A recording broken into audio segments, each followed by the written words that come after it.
ఏమ్రా మళ్ళా లైన్ ఇస్తున్నావు దానికి? కాలేజ్కి వచ్చి టైం ఎందుకు వేస్ట్ చేసుకుంటావురా నువ్వు? నాకు అర్థం కాదు. ఇంకోటి చెప్పన్నా, నువ్వేమనుకోనంటే చెప్తా. నువ్వు జీవితంలో సంపాదించిన సంపదన అంతా ఒకటే దెబ్బకు పోవాలంటే ఇప్పుడు లైన్ వేస్తున్నావు కదా.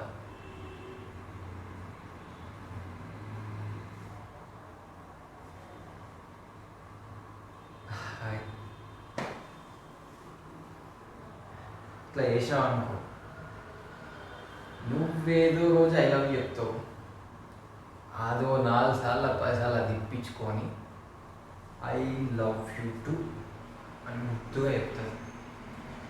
చెప్పినప్పుడు బండి మీద తిరిగినప్పుడు ఆ పిల్లకు నువ్వు ముద్దు పెట్టుకున్నావు, మస్తు మంచిగా ఉంటుంది.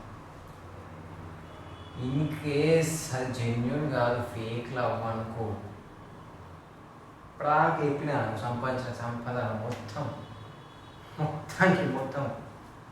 సంఖ నాటిపోతుంది దానివల్ల. అరే దాని గురించి బ్యాడ్గా చెప్తున్నాను కాదు, దాని గురించి నువ్వు కాలేజ్లో ఎవరికన్నాడు అది చూసి నవ్వుతుంది కదా, బంగ్లా మీదకి హాస్టల్ మీదకి. దాని ఉమెన్ ఫస్ట్ దాన్ని చూస్తేనే కిందికి మీద కోపం వస్తుంది. ఒక్కసారి మన కాలేజీలోనే కాకుండా పక్క కాలేజీలో ఉంటుంది దాని గురించి ఎంక్వైరీ అయ్యారు.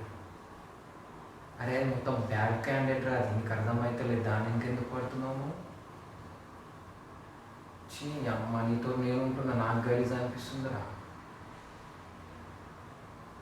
నువ్వు ఫస్ట్ క్లాస్లో అన్నారా ఏం చూస్తున్నారు బే, క్లాస్కి వెళ్ళండి.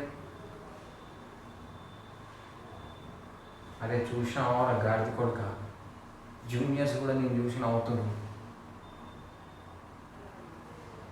అరే జూనియర్స్ కూడా తెలుసురా దాని గురించి, దాన్ని రొల్లేంది, దాని కథ ఏందని చెప్పి. వస్తారా క్లాస్కి లేకపోతే తినే వచ్చి కూర్చొని హాయి బాయ్ చెప్పుకో, నేను పోతున్నా.